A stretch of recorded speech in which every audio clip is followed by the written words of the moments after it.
behind I Am The Minotaur? So what was the inspiration for I Am The Minotaur? Well, a few things kind of filtered in there. One was the central plot device is getting your bike stolen and then, in a sense, stealing it back. Mm-hmm. And that was something that actually happened to me about 10 years ago. I had a very, very nice bike, a bit like the one in the story. And it was nicked from my flat, from the basement. And I did exactly what Mog does in the book. I looked on social media and elsewhere, found a bike like it being sold, and stole it back. So, and I was supposed, the police were supposed to be there with me when I did this, but they never turned up. But there was a photographer from the local paper, the Ham and High, who was there, and we sort of took pictures of the whole thing going on. So that little central plot device was a real thing from my life. Yeah. But the more kind of wider story is about this character living in sort of desperate poverty and being a kind of carer for his mother, and then being completely on his own at school and having a terrible life. It's something I've written about before, about young carers. I suppose I wanted to find the most extreme example of that, and really take my character from that incredibly low, dark place to, at the end, a better place. Mm-hmm. So that they were the two inspirations, that the actual real mechanics of the bike theft, and also that feeling of wanting to write more about young carers.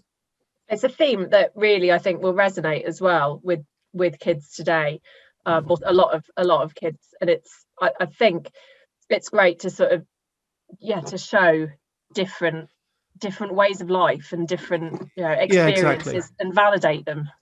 Well, I suppose I was hoping it would both be good for the children or young people in that situation to feel that they're not entirely alone, but also good then for the young people who aren't in that situation, which is most of them, to suddenly have that understanding of how other people live, as you say.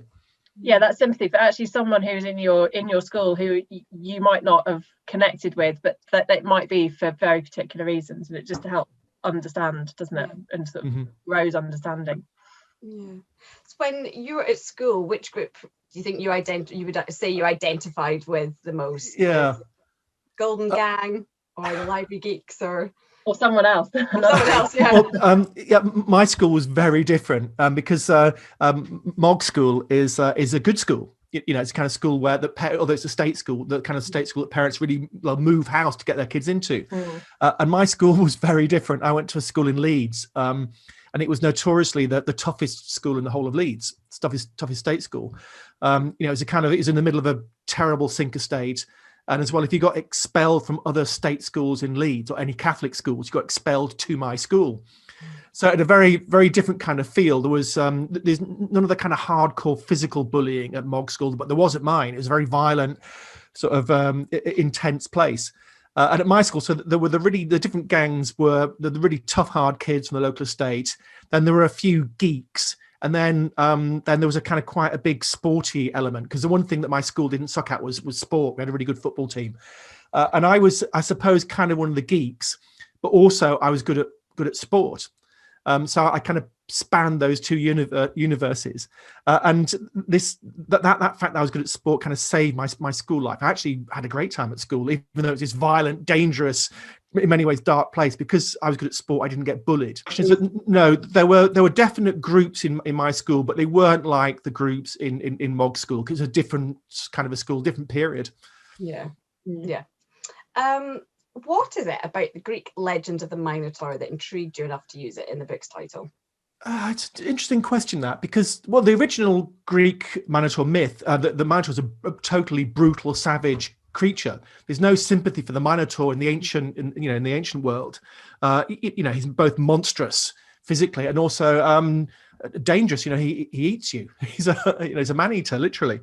But I remember I saw a sculpture by, I wrote his name down somewhere. He's actually a Peruvian sculptor called Emil Alzamora, and the sculptures of the Minotaur dead on this kind of concrete floor, and suddenly becomes this fantastically sad and pathetic kind of character. And so that was in the back of my mind of having a kind of sympathetic Minotaur, but also, the Minotaur, it's not his fault that he's monstrous. He's trapped in this labyrinth that he can't escape from. And Stinky Mog at the start of the story feels that same kind of combination of absolute loneliness and also feeling sort of monstrous and hideous to the outside world. So that was kept there in the background. Then the idea of the girl who loves being called Ari, which is short for Ariadne, which is the princess in the story. And also the idea of then the others, the golden ones, who are like the Greek gods and heroes, who appear perfect and beautiful, that world that's opposed to his own dark and ugly world as he feels it. So that all kind of came together. And then there's a little poem he writes, which again, kind of, did the poem come before the story? It may have done. But anyway, all kind of came together. Although originally the story was going to be called just Stinky Mog. But it's nobody seemed to like the title of that story. They felt it was too young. So they had to find a more mature sounding story or more mysterious title. And, the I Am the Minotaur kind of came to me. And perhaps I slightly dialed up then the Minotaur element after I had that as a title. So it was all kind of wrapped up together. It does really sum up how he feels so trapped, I think, doesn't it? Yeah. But exactly. Trapped, I think it's that sort of feeling that he's in a situation and he behaves almost in a way that's expected of him by others as a result of his situation. I think that's kind of what the Minotaur's led to do in the Greek myth, isn't it? He kind of behaves as he has. So if you were to meet Matthew as he is at the start of the novel, what do you think you'd say to him?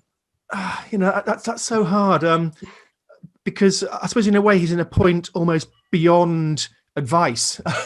I've got a friend who's a GP, and he says that an awful lot of the people that come to him, he can't really help them. They haven't got medical problems. They've got problems of poverty or perhaps mental illness that he just can't reach. And Matthew's almost Matthew. What's he called? Is he called Matthew? No, I forgot his real name. I always think of him as just being Stinky Mog. It feels like odd when we talk about Matthew, doesn't it? Stinky Mog. So he's almost beyond simple advice. That's not what he needs. And the novel is the process by which he comes to learn more about himself and other people in the world. So in a way, the novel is what I would tell him. But if I had to kind of simplify it, it would be that in the same way that nobody quite understands him, he's become so closed off that he doesn't understand other people either. He's lost that ability to think into his way into other people's minds, and that if I don't know, humanity is a very complicated Venn diagram. We're all these circles, and Matthew feels that his circle doesn't overlap with any other circle, but in fact we all do. And he's just got to learn to find out which bit of the Venn diagram is in where he does overlap. And in fact, it's there all along. That he kind of hopes it might be with the Golden Gang and with Ari. In fact, it's with the library kids, the library geeks, and they become his kind of friendship group at the end. We'll get spoiler alert. So they were kind of there all along. And if you, I suppose one of the aspects I did want to have in the book is that it's his failure to see the other kids in the library as being also interesting and worthy of his friendship. So that's his part of his growth in the novel. He's seeing them for what they are, as well as the world coming to understand him. So maybe it would be that, just to try and think your way out of your own labyrinth and try and understand other people. He's incredibly brave as well, isn't he? He has it in him when he needs it, doesn't he? He kind of drags it out of himself. Yes, it's true. Yes, and that's kind of unexpected in a way. But I didn't want to make him appear too straightforwardly heroic. He does find those moments of courage, but also he's got his moments of rage against his mum. He doesn't quite understand how she's found herself in that horrific situation as well. So I did want him to be a complicated character, but obviously sympathetic, ultimately. So what do you hope students who read it will take away from I Am the Minotaur? Well, we kind of discussed it before. I suppose the one thing that novels can do is they force you into the minds of other people. That's why it's perhaps the greatest art form. And so I did want that readers who aren't like Mog to be able to try and understand what his world is like, and also for readers who perhaps are a bit like Mog to then help them to understand their own world and not feel quite so alone. But also you have to be a little bit careful that I think young people are very resistant to didactic works of art. They don't want to be taught. What they want to do, first of all, is to enjoy it as a story. And so, novels have to, first of all, work on the level of novels, being exciting. I want my readers to be desperate to find out what happens next. And if at the end of that process, then you become in some way a person that understands the world and other human beings better, then that's all to the good. But the main job has to be to make it an exciting story that they want to read right through to the end. What part of other novel was the easiest for you to write, and what would you say was maybe the hardest bits? Oh, blimey. Well, it's such a complicated question, that, because I mean, emotionally, the hardest part was to think my way into Matthew's world, because it's most of my stories for young people are first person narratives. So there's the writer, you've got to get right into the head of that character. And he's in a terrible place at the beginning. You know, there's no denying that. He's incredibly sad, and his world is shrunk into this tiny space. He feels alone. And so in a way, you have to go through that process of becoming that main character. And that was, emotionally quite draining. It was upsetting. But then also because it's quite a short novel, and yet that there's quite a lot of plot happening. So on the emotional level, it was hard to get into his mind and live there. That was upsetting. But also the mechanics of the book are quite tricky to make everything happen in those 120 pages, or how long the final book will be. So that was a technical challenge rather than an emotional challenge. What's the easy part? Oh, well, I'm at that stage of, I've written 50 books now, something like that, where rather than getting easier, it gets harder. Maybe I'm running out of creative energy. So just sitting there in front of my computer every day and hammering out those words is harder, I find, every day now. It's a bit depressing.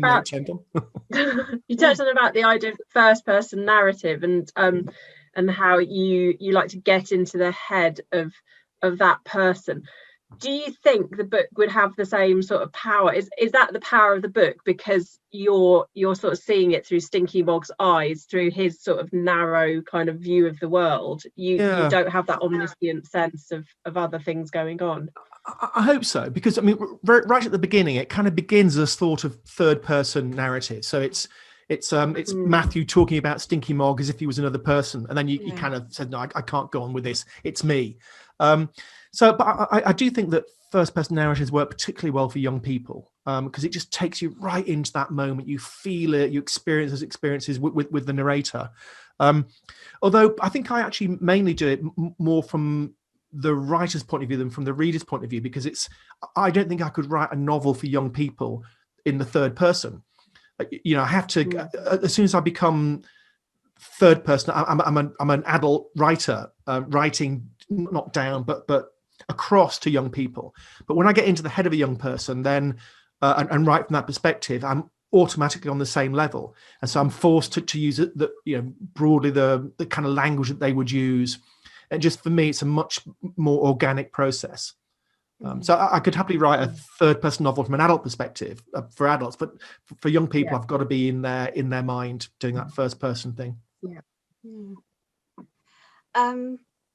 So the writing process, that gets us on the next one. Where do you like to write, and what sort of perfect conditions for a good writing session? What do you call a good writing session? Well, this wasn't my study until recently. My son went to university. My daughter got his room, and so this was my daughter's room. That's my daughter's backdrop there. She created that thing herself. Very cool. Collage. Very cool. And then my wife teaches at the LSE, but she's now doing most of her work at home. So she got my old study, and so then I ended up in my daughter's old bedroom. So, and it's not very satisfactory. It's not very comfortable here. So the place I like to work is actually the British Library. I don't know if you know the British Library. It's just a great. There's something about the atmosphere is conducive to work. It's got a kind of scholarly feel. It's got really comfortable chairs and desks, so you don't have those kind of minor irritations of not quite being comfortable. And also, as I was saying, it's got a scholarly feel. So when you're there, you feel like you got to work, and also going there feels like going to work rather than just being in my study where I can muck about on YouTube or whatever. But when I'm there, I work. But you can't, as a writer, you can't work all day. You need quite regular breaks just to let your mind rest, so you can sort of sit back and look around you in this huge beautiful space. It's full of eccentric weirdos all over the place there that you can kind of just rest your eyes on for a while. It's nice just to wander around the kind of courtyard there. So for me, that is the perfect environment, that combination of scholarly atmosphere but with regular breaks and diversions. So I always work much better there than here.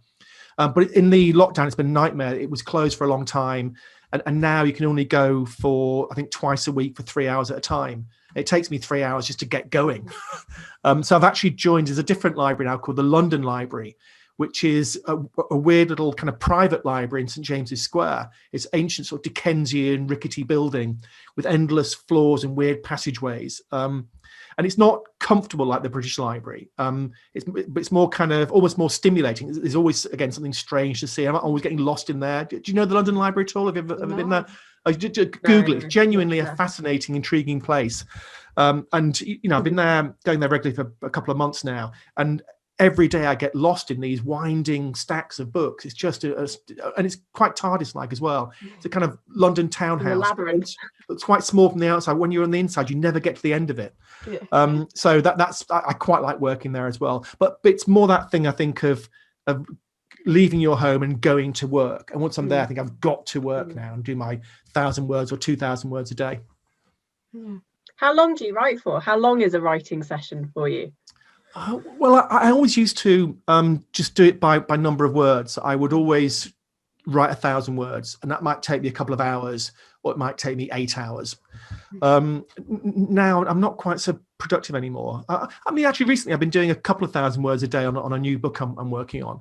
But so I tend to think in terms of amount of text rather than hours. Yeah. I think that I've probably got 4 hours of useful work in me a day. You always know how your story is going to finish? Well, I usually have a rough arc in mind. So I know broadly where I'm going to start and broadly where I'm going to finish. And it's a bit in between that can be a bit misty when I first think about it. So with this story, with the Minotaur, I knew about the bike plot. That was all kind of worked out in my head. And also I knew that I wanted to take Matthew from that absolute darkness to actually it's quite a happy ending. Because most of my YA literature, it's a bit more ambiguous. The end can be interpreted in various ways. But because this began in such darkness, I really wanted it to be a proper happy ending. Although it's, I don't know, am I allowed to give away the end? Or maybe although, I suppose in some ways the most perfect happy ending would be that Matthew and Ari end up as an item, as well as him kind of conquering the bullies. So I didn't want that kind of saccharine ending, but I wanted him at the end to be okay. And also, I suppose what I wasn't sure about was his mother, and I felt almost morally obliged to give her light at the end of the tunnel too. So she kind of becomes heroic, I suppose, at the end and helps to save him. So I knew that I wanted it to end in quite a good place. I knew about the mechanics of the bike theft. What I didn't know was exactly what was going to happen at the end, exactly how Stinky Mog was going to triumph, but I knew he'd be okay. And then lastly, which author would you like to meet? Because we've been very excited about meeting you. And what would you ask them? Oh yeah.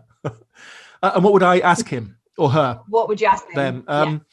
Well, it's so hard, this. I suppose that the author that's influenced me the most in my writing for young people is Barry Hines, who wrote A Kestrel for a Knave, which became the film Kes, which is a really important book. When I was a kid, I've told the story a few times about being at my really tough school in Leeds, and we're reading it as a class reader, and all these kind of kids from the local estate who just didn't read books, and also insofar as we looked at books, there weren't books about people like them, and we were kind of slowly going through the text, with the kids reading that awful way that 13-year-old Leeds schoolboys and girls might read.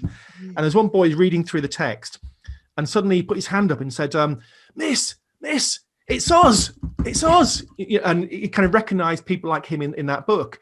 And it's a really spine-tingly moment that people like us were allowed to be in books. So that was really influential. And so I quite like to meet Barry Hines, although he passed away a couple of years ago. I actually dedicated a book to him, one of my The Truth of Things series. But he was in quite late stage Alzheimer's by that time. But I sent a letter to his wife, who wrote back to me. So I'd quite like to meet Barry Hines in his pomp.